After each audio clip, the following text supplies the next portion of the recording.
Hey, podcast listeners. I'm Barbara Morgan, and you're listening to Austin Film Festival's On Story podcast. This week on On Story, we're taking a look at the work of screenwriter Chase Palmer. Chase Palmer is a screenwriter and director known for co-authoring the screenplay for It, Chapter 1 with Cary Fukunaga, as well as Naked Singularity, starring John Boyega. His two award-winning short films, Neo-Noir and Shock and Awe, have played at film festivals worldwide, with his feature film debut being the adaptation of the PEN Prize-winning book, A Naked Singularity, by Sergio de la Pava, with Ridley Scott as producer. I sat down with Chase Palmer for a panel about his work at the Austin Film Festival. Clips of It, Chapter 1, courtesy of Warner Brothers Entertainment. Clips of Naked Singularity, courtesy of 150 Degrees Pictures. I've always really admired you for how you got yourself moved forward in the process of writing and filmmaking. And it was being earnest about your filmmaking and telling stories that were unique and distinct that I think got you attention, right? This is the first festival I showed anything I've ever made at. I remember getting rejected by a couple and feeling pretty low. And I got into Austin and came here, and it was really my first time sort of being in a community of filmmakers. So it was the first festival I went to. It really helped launch my career. And I came here like 3 years in a row. I came with a short, I came with a script, and then I came with another short. And just by coming here those 3 years, by the end of those 3 years, you start seeing the same studio executives and some of the same writers who come here all the time. And I ended up getting my current agents now, 15 years later, out of meeting some people here who introduced me somewhere else. So, I mean, it was just coming here and being in circulation was like the first step of honestly being a filmmaker. You have to make your work, but then you also have to show up and support it. And having a place to go and being part of the community is an important part of that. Well, and then part of that process that I know ultimately led to It was meeting Cary Fukunaga he was here also with a film, but you guys met on this festival circuit, right? We did. We share the same agent. We both live in New York, so we met. He had just finished Sin Hombre. We met in a bar and drank very late into the evening and became close friends. But there's a lot, Ryan Fleck and Anna Boden, also in New York, came from the same sort of age group of filmmakers who sort of did the festival circuit at that time. And so it was great to have that community when you're starting out. And really, I wrote these short films. The first one was called Neo-Noir. It was shot in my grandma's house because it looked like a 1950s house, and it was like a period piece. So I thought I could shoot something that had a degree of production design and style that could show off what you could do with a larger canvas. And it was calculated. It was like just using the assets that I had and trying to do something that showed skills that would be applicable to a larger canvas. Since you're spending a lot of money and time making these 10, 12, 20-minute short films, I thought it was important to try to also tell a story that I think was resonant to me, but on a technical level, just like prove to myself I could be a filmmaker. I think my second short, which was about it's called Shock and Awe. It was about a family who were underneath just trying to eat their dinner during the bombing of Baghdad. It's like a 5-minute short. If the first short was about being clever and slick, the second short was about being contained and emotional. And both of them were like learning experiences. It was just like exercises to see if I could hit a target, and trying to pick different targets to see if I had a wide enough range of skills to keep on moving forward. Well, and there were also films that impacted me. I mean, I thought they were both wonderful, especially for your first one, for Neo-Noir. And then when we saw Shock and Awe, it was like, wow, this is really, you did something in a short period of time that shows your chops, it shows your writing chops, and it's really almost nothing said in this short. I mean, it's the action that you're seeing that tells you the whole story. And so for me, that's like a thing that you can watch both these shorts on YouTube, by the way. And I mean, Neo-Noir was a very unique film, and it was funny. And it was goofy, and it had a lot of things that I would think somebody from the industry would be looking at and saying, this is interesting. This is at least a voice. The thing that got me broke into the industry in terms of like a professional way and actually getting my first studio gig was I wrote a script called Number 13, which was about young Hitchcock. It was sort of like Shakespeare in Love, but with Hitchcock kind of wondering what happened in his first movie, which has sort of disappeared from the earth. And it was just like 22 years old. He meets his future wife and collaborator there, and it's a fun Hitchcockian fantasia. It's basically a Hitchcock movie, but about the making of Hitchcock, who originally wanted to be a comedy director, and that didn't work out. So it was a fun biopic, and that was circulating. But while it's being built, there's a momentum about me as a writer out in the world. And the first job I got was from Focus, which was a biopic about Charles Darwin and his trip around the world on the Beagle and his relationship with Fitzroy, who was captain of the Beagle. But they wanted something that wasn't a straight biopic. They wanted something in the tone of that other script. I think as a filmmaker and as an artist, you're always trying to do something that speaks to you personally and emotionally, and hopefully your voice makes it distinct. Then there's that sort of other kind of tactical thinking about who do you want to be perceived as, because they will very quickly need to have a shorthand for you in the world. Now you're doing a lot of writing, but you were already directing as a filmmaker. It was about opportunities. I sort of got funneled into a screenwriting career, which has been an amazing experience, and part of that experience is working with a lot of directors, and so you're watching how they work and stealing stuff from them and getting a sense of how they manage the writing process. And I did that when I was writing scripts before I shot shorts. I was a better writer after that. And I feel like after shooting this feature, I am a better writer now, just a year later, just because I feel like there was a few tricks I was relying on. As a screenwriter, then your job really is to have a point of view. Like when you're competing for jobs and pitching your version of the story, what they really want is not just how to tell the story, it's how you would tell the story. And it becomes not just technical and about structure, but about taste and what sort of unique thing you can bring that nobody else will bring to the table. The one credit that you have that it seems very distinct from what you've done is it. And so can you talk a little bit about how it happened for you, just the process of what happened with that film and its evolution, as happens with so many films, and from the screenwriter's perspective, what then happens to you and how you have to, move forward in that process as well. So when I was approaching 2012, my agent came to me do you want to write it? And I'm like, I don't know. I saw the miniseries is pretty iconic. We were a little afraid to touch it. And he said, well, Carrie is interested. I'm like, all right, I'm interested. And then he did the same thing to Carrie, but neither of us were really interested. And then we both read it, and because the other one was interested, we both started talking about it. We're like, yeah, I think we could do it, but our entry wasn't from a horror movie perspective, it was to make an Amblin movie. On Story is presented in part by Too Far Media. Provocative stories for the eyes, ears, and imagination by Rich Chaparro. Download the Too Far Media app. Our entry wasn't from a horror movie perspective, it was to make an Amblin movie. It really was, we grew up in the 80s. Rarely do you get a chance to make a movie about kids that's for adults. I loved those old Amblin movies, as did he. And so that was our way in. We wanted to just capture that magic of what it was like to be a kid who's a bit of an outsider during a summer break and finding camaraderie. And that was the guiding star for the film. And even what I'm most happy about what came through in the film was all of our work creating those characters and that camaraderie. That all sort of was maintained throughout the process. That was something that worked, and the studio didn't really mess with.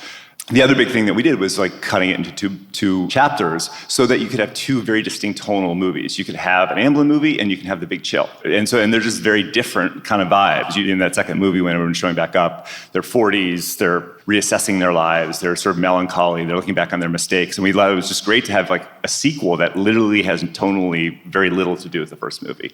But the one consistency is that you have the horror of Pennywise. And so we spent 3 years writing the scripts. At first we were more faithful, and we got less faithful to the book because it was just very hard to kind of make it work. It was always going to be in the 80s. And I think the thing that we were going for that is probably different from the movie that you saw was the structure is exactly the same. The kids and their relationships with each other, and even the scenes are scenes, but we were trying to do something that was tonally a little bit more in The Shining, a little bit more psychological. And we spent more time focus on what the kids' traumas were. Each kid had a sexual or a violent or psychological trauma that we wanted to explore a little bit more and have basically Pennywise be more of this manifestation of something that is taking advantage of these kids in sort of the gap where their parents aren't taking care of them. And that these sort of forms of abuse were the brands that made them vulnerable to Pennywise. It was, we spent a little bit more time doing that, and it got dark in the studio. I think as we were gearing up for production in New York, we were in pre-production, and we were, it was all cast with Will Poulter, and we were building costumes and getting sets and doing some rewriting at the time. Carrie was finishing Beast of No Nation. I think the studio, as things were evolving, the studio got concerned that it was just getting darker than what they would have preferred it to be. And I think that was sort of the ultimate, rift between the creative team and the studio. And I think at the end of the day, we ended up parting ways because we just had a different vision of like what tonally the movie was. And it was really about the scares, and it was really about just a handful of scenes that were provocative with these young kids that I think didn't seem like they wanted to make the same movie. And then, a year later, the new filmmaking team comes on, and we were curious about what they did. And they basically did our script and they did the studio's notes that we didn't do, and added a few things that I thought were really genius, and I loved the work that they did. And the best part about it was, again, like all of our work, especially with the character stuff, I was just very pleased to see that Amblin vibe with the kids showed up. What did you write that didn't make it in there? I'd be interested. Well, there's a bunch of, there are a couple of fun scenes. We actually hired David Milch to come in and do this one pass on Pennywise, and to write this, and he wrote this scene about like back in the sort of Pilgrim days, where basically, it's the first time at the well house in this little village that Pennywise kind of shows up. It kind of depicts what happens when the original town is completely wiped out. And there's like just the introduction that he's interested in, basically feeding on these kids, and all the adults are sort of standing in his way. And it was very Baroque, and it was like this 3-page monologue from Pennywise in this incredible old school Puritan dialect that only David Milch could do. I do think Ricchetti shot a version of that, and then they just still didn't put it in the movie because it was so not part of like what the tone of the film should have been. So we were focused more on that kind of path for him. Obviously, they do a good job in the finished film. I mean, Bev, they still go there. They really do show, hint to her sexual abuse of her father and how that affected her. Just a pawn, but you had to hide it in your underwear drawer.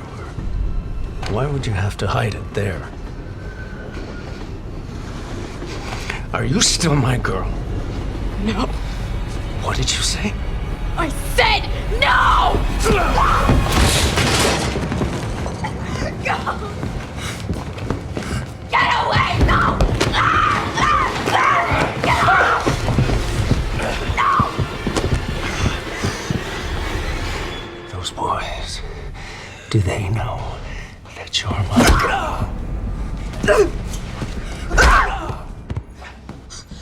Ben, it was more about just being sort of left alone, his mom never being around, and sort of feeling kind of completely alone at home all the time, and having Pennywise come and sort of feed off that fear. And part of the coalescence of these kids together was that they were empowered by being together. They were safe together. And the cool thing about what the movie as is, like that shines through. At the end of the day, the kids can't defeat Pennywise unless they can kind of come together. And that was one of our kind of guiding stars. We've had many people here who have adapted Stephen King before and have similarly said that basically once he lets you do it, he's out, and that he doesn't necessarily come back in. No, it's true. He does. It's like, I think it's $1 for an option, and then you do your thing, and then you send it to him, and you hope you get it. I still have the email that he sent to his agent after reading our scripts, because it was like, it's Stephen King responding to your work, and it was really nice. It was great. But that's what he does. I think he lets it. He's been doing this for so long. He just lets people do their thing, and then he'll at the end of the process either bless it or not bless it. But I think he also does it from a strategic standpoint, because if you option it for a lot of money, then projects get kind of bogged down. Like I worked on a version of Dune in like 2010 for Paramount. And that movie basically, that sort of, it got really bogged down by the amount of writers that had gone through it and the amount of money they'd spent in pre-production, and it just sort of got stuck there, and there was like a 10-year battle over the rights. that ultimately had it being rebooted at Legendary. And when that happens, they just essentially have to start from scratch because the chain of title gets so expensive. So he avoids all that. So I'd like to hear just in some examples of some of those scenes that were still there. I know you've talked about your philosophy of the story overall, but some very specific places that still ended up in the film. Well, everything that happens at the quarry, which was not in the Stephen King book, but we remembered quarries during summers when we were kids, and so we wanted to sort of set kind of a pivotal moment of bonding for the kids at that quarry. And the moment where Bev kind of shows up and throws her shirt down and jumps in, and these young adolescent boys are looking at her, and suddenly are remembering that they are adolescents and this is a girl in their midst, and that's exciting and unsettling, and it changes the dynamic somewhat. Henry and his goons are over by the west entrance, so you should be fine. Oh, I wasn't. Everyone knows he's looking for you. What you listening to?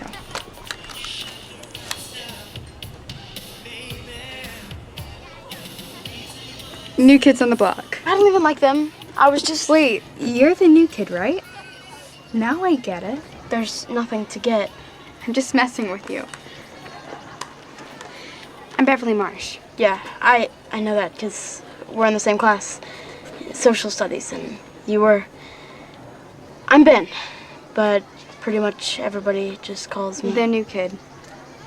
Well, Ben, there are worse things to be called. Let me sign this.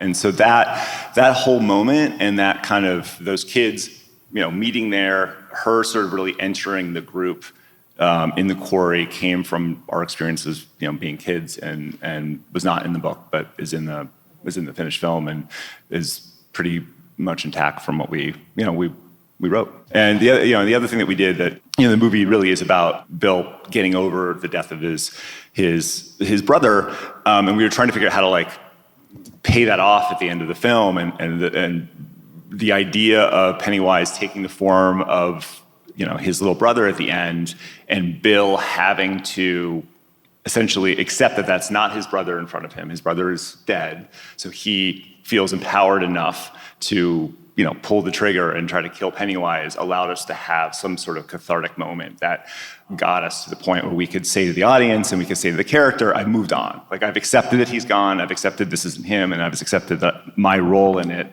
I'm not to blame, it's this Pennywise. I miss you. I want to be with Mom and Dad. I want more than anything for you to be home. Mom and Dad. I miss you so much.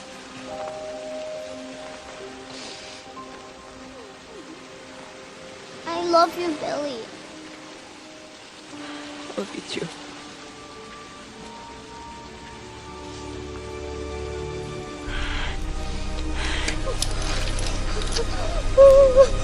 But you're not Georgie.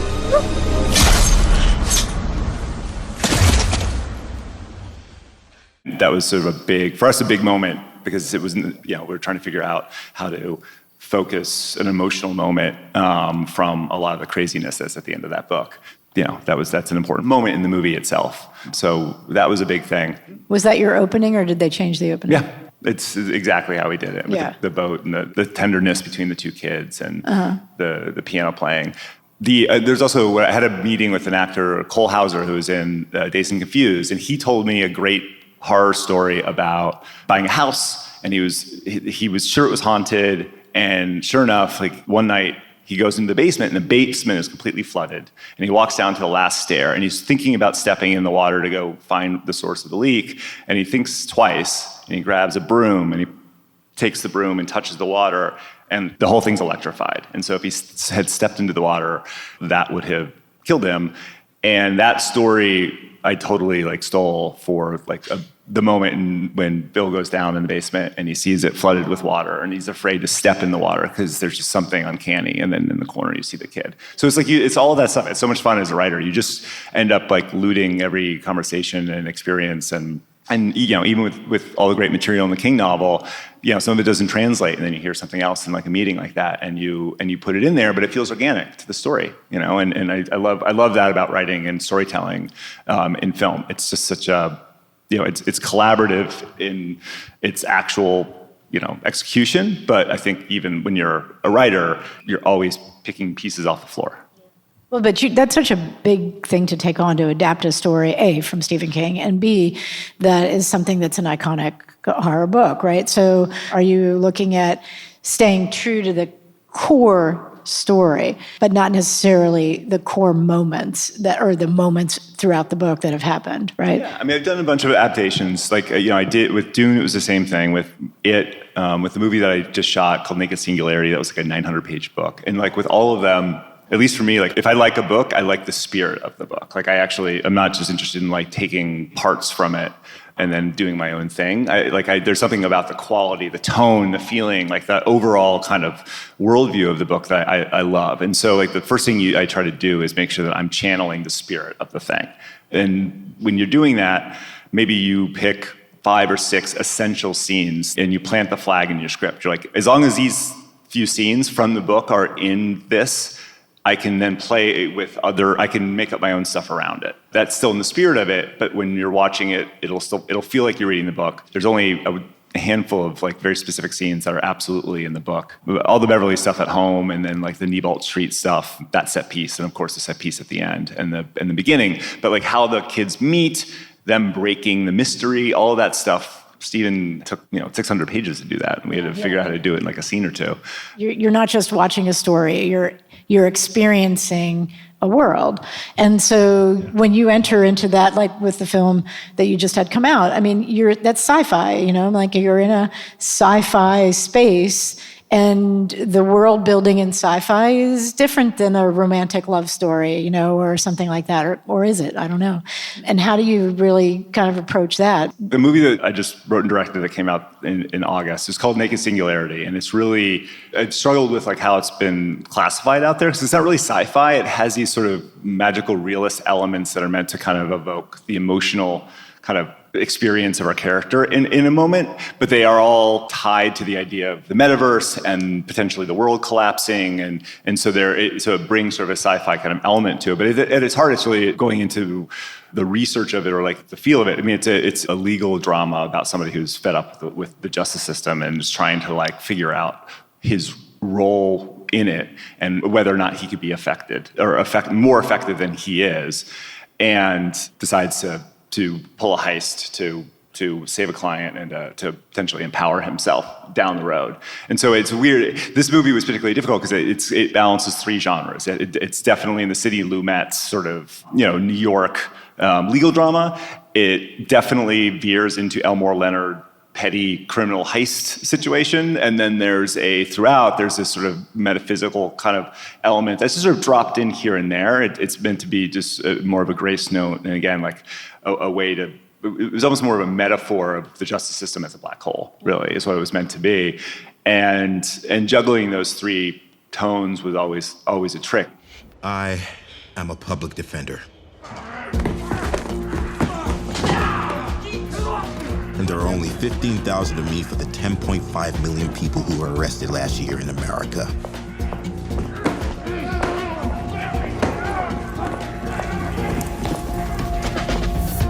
I work for a machine. That is the U.S. criminal justice system. Once you fall in, it's almost impossible to get out. What is your process of shifting from the writer to the director chair in your creative process?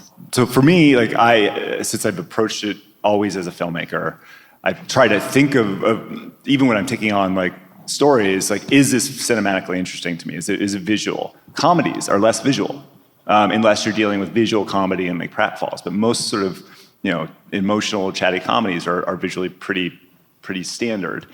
So I think the material dictates sort of how cinematic it is. Horror movies, particularly action movies, certain historical kind of movies where the storytelling is super visual. I would say it is a struggle. I always am trying to push myself to write more cinematically. Like, is there a way to tell this moment without somebody saying it? And I do try to push myself to do that. And I mean, the more I can tell a movie without dialogue and have it convey to the audience the emotion and the sense of place that you need, I think the more successful it will be as a movie. The problem is they don't read very well. They're harder to read. And I think when you're dealing with executives and you're dealing with trying to get movies made, movies that have a lot of dialogue read fast and they read easy. And the people who are reading your scripts are probably reading 15 scripts in a bathtub on Sunday night. And so people just prefer dialogue. I don't force myself to write dialogue because of that, but it is a reality that affects a little bit how your script is consumed.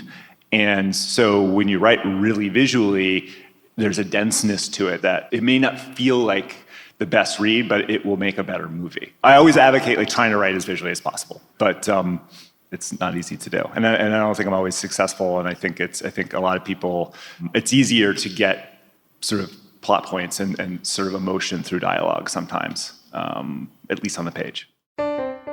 On Story is brought to you in part by the Alice Kleberg Reynolds Foundation, a Texas family providing innovative funding since 1979, and by the Bogle Family Vineyards, 6th-generation farmers and 3rd-generation winemakers based in Clarksburg, California, makers of sustainably grown wines that are a reflection of their family values since 1968. This project is supported in part by the Cultural Arts Division of the City of Austin Economic Development Department, the Texas Commission on the Arts, and the National Endowment for the Arts on the web at arts.gov. Our associate producers are Jamal Knox and Colin Heyer. Editing help from Travis Neely and Travis Kennedy Sound. Music by Brian Ramos. Production assistance comes from the Sound Lab Inc., Travis Kennedy Sound, and KUT 90.5 in Austin. Go to austinfilmfestival.com to find out more about the Austin Film Festival and Conference each October. Until next time, I'm Barbara Morgan, and this has been Austin Film Festival's On Story.